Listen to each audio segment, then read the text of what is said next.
งบ17 เหรียญเด้อมาไม่ที่แรก3แล้ว68เลยมา6ไม้วิธีการบริหารของเขามันจะเฮ็ดแบบนี้ทุกคนเนาะจะเฮ็ดงบตามที่เขาหาเงินได้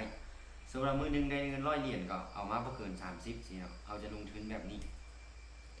เขาบ่ต้องคาดหวังกับมันแบบ100%เกินไปนะเพราะว่าการฮิตลิ้นแบบนี้นะมันมีความเสี่ยงเนาะคันที่เจ้าสิเว้าได้ว่ามันบ่ต่างหยังกับการพนันก็ได้บ่เป็นหยังเนาะขอยบ่ได้ซีเรียสไผมันกล้าเสี่ยงก็จังว่า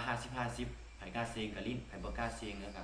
บ่เป็นหยังครับซื้อได้ทุกคนเด้อมาไม้นี่นะไม่แรกแทกหมานบ่ซื้อที่เขาซื้ออุ้ยเด้งขึ้นมือลงมาค่อยคิดว่ามันลงมาเนาะลงมาจุดนี้กับเมนูแต่ว่ามันนี่ค่อยเบิ่งแถวนี้เนาะมันลงมาบ่ได้ฉะนั้นเขาจึงดักซื้อไว้ก่อนซัมโบน้ำแทงนี่นะลงมายาวๆเนาะก็เลยว่าดักซื้อไว้ก่อนตามจะวีในเฮาบ่มา15 วิสุดท้ายมาน่าจะได้อยู่ทุกคนถ้าได้ก็อุ้ยปึ๊บ8 7โอ้ยฮะโอ้โหเสียวขนาดเลยทุกคนมันขึ้นมาแล้วเนาะแต่ว่ามันก็ทะลุแนวต้านมาแล้วแต่มันอันนั้นไงนะโอเคมาวันนี้ปรับลบเอาซื้อบาทนึงเนาะซื้อต่อเลยทุกคนเด้อแต่ว่าไผสิน้ำแดงมากับน้ำแดงไปต่อได้แต่ว่าค่อยส่วนแล้วมาวันนี้ค่อนข้างจะมั่นใจเนาะพอมันไปทะลุเราขับลงมาได้โอ้ลงมาเลยน้ำขายเลยทุกคนเด้อน่าจะดีอยู่ถ้าไผน้ำขายมานะมันยังเป็นเทนขาลงอยู่นะเดี๋ยวนี้มันยังไซเวย์อยู่เนาะโอกาสที่มันเป็นแดงกระหลายสุดตัวสิ้นส่งตัวนี้บริหารมันจะกระหลายขึ้นแล้วลุงแดงบ่ได้นะขึ้นแล้วอย่าเด้อย่า3 2 1โอเควินแล้วไม่ส่งยังมาเนาะเราจะใช้วิธีการทบทุนเด้อทุกคนเด้อเอาข้อสังเกตมาเนาะแทงนี้เนาะเขาจะขายเนาะแทงนี้เนาะมาใช้ที่ค่อยขายก็คือนี่เนาะมันขึ้นมันลง2แล้วก็มันขึ้น2ก็คิดว่ามันจะขึ้น2แท่งแล้วก็ลง2แท่งเนาะสร้างเขาจึงขายแทงนี้นะโอ้ยมันที่2อีกได้ลงมาลงมาแล้วลงมาเดียวลงมาต้องเป็นเอง2แท่งใช่ไหมขึ้นมือให้ยังลงมาลงมาเฮ้ยลงมาโอเคลงมาอย่า5 4 3 2 1โอเคกำไร5 เหรียญแล้วเด้อมะถ้ามันบอทะลุก็จะขายต่อเด้อโอเคค่อยขายต่อเด้อทุกคนเด้อนะเพื่อที่ค่อยขายก็คือมันบอทมัดทะลุแนวต้านตัวนี้มือได้เนาะนี่เบิ่งที่ไส้มันเนาะไส้ก็เลยว่ารักขายไว้ก่อนเพราะว่ามันจะขึ้นในเฮาบ่โอกาสที่ขึ้นก็หลายเพราะว่าสิ้นตัวแดงตัดขึ้นแล้วมันเป็นสิ้นตัดกันพอดีเลยสังเกตเบิ่งก็ได้เนาะถ้าสิ้นแดงตัดขึ้นมันจะเป็นเขียวส่วนหลายเนาะนี่สังเกตเบิ่งเทคนิคก็ได้โอ้ยพลาดแล้วมาเทคนิคเฮ้ยมันโซนเทียนบ่เมื่อกี้มันลงนะขาลงตัวเขาซื้อเดี๋ยวนี้มันขาขึ้นพันว่าเขาขายทะลุบ่ทะลุเอามาค่อยซื้อต่อเด้อโอ้มันขึ้นเขียวแดง2ไม่หลายเด้อมันจะขึ้นเขียวเนาะ2ตัวนี้โอกาสจะลงแดงไม่หลายเลยซื้อมาบ่ได้แม่นมันก็ดีมันก็เขียวเลยดิเขียวชื่อไม้ที่2ที่5 เหรียญพุ่นน่ะไม้ที่1นะอันใดไม้ที่5 เหรียญพุ่นน่ะบ่นี่3เอากี่22แล้วผ่านไม้1ว่ะพลาดอ๋อกี่พลาดกี่ซื้อแหละพลาดได้ฮึบโอเคมามันไซเวย์เลยเวลาขึ้นก็ไซเวย์เวลาลงก็ไซเวย์เบิ่งแห้งเทนเวลามันลงหลายซื้อรถเวลามันขึ้นหลายขายเฮ็ดอย่างเดียวนั่นถ้ามันลงมาเทียบเท่าตัวนี้ถ้ามันลงมาเทียบเท่าจุดเก่าตัวนี้เลยซื้อไว้เลยอยากซื้อต่อได้อินว่ะจักน้อยแม่มันนี่นะขายวะขายได้ทุกคนเด้อมาไม้ที่2เด้อเสียได้ทุกคนเด้อเฮ้ย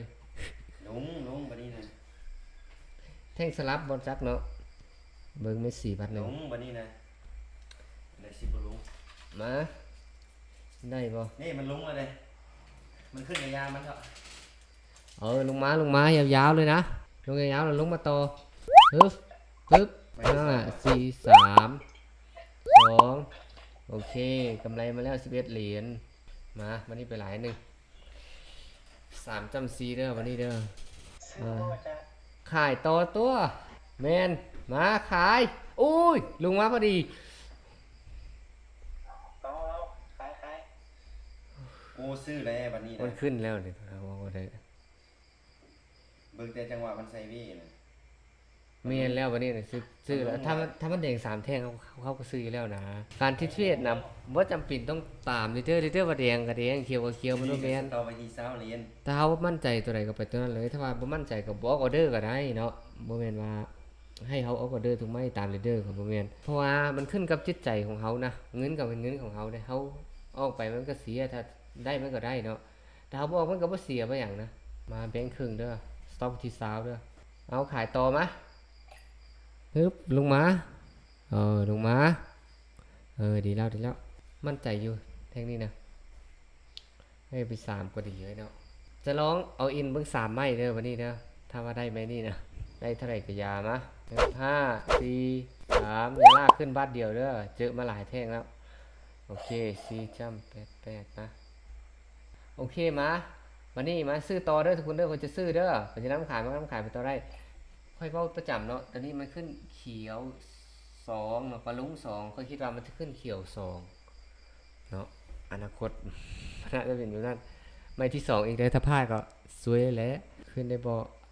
ฮึบยา10 วิสุดท้ายยา8 7โอ้5 4 3ยา2 1ฮึบโอ้เกือบเนาะเมื่อกี้เนาะเกือบเนาะโอ้ยลุ้นถ้าว่าเขาขายแดงก็น่าจะพิจัยเพราะว่ามันลงไหมไม่น้อยเดียวซื่อๆถ้ามันลุงแดงเขาจะซื้อได้ถ้ามันลุงแดงนะมาเอาออเดอร์ไว้เลยนะวันนี้นะท่านประธานขึ้นได้บ่ขึ้นเขียวมาโอ้ทะลุแล้วโอกาสน้อยสุดเลยมันทะลุแนวฮับตัวนี้มาแล้วโอกาสที่มันจะขึ้นแทบจะบ่มีเลยทุกคนฮึบขึ้นได้บ่15 วิสุดท้ายขึ้นได้บ่ฮึบ10 วิขึ้นได้บ่โอเค stop loss ไปเท่านี้เด้อทุกคนเด้อ stop loss ไปเท่านี้เนาะวันนี้เราใส่งบไปที่17เหรียญแต่ว่าเราได้กำไรมาที่13เหรียญทุกคนต้องมีเป้าหมายเนาะก็คือว่าค่อย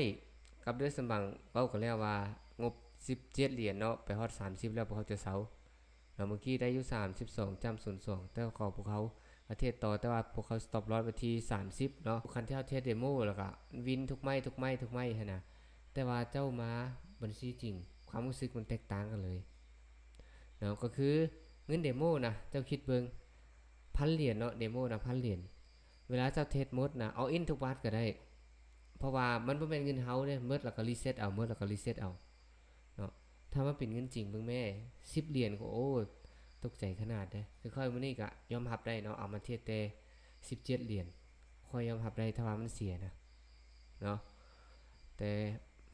หลายกว่านั้นค่อยก็เอามาเทสบ่ได้เพราะว่าเราต้องรักษาความเสี่ยงเอาไว้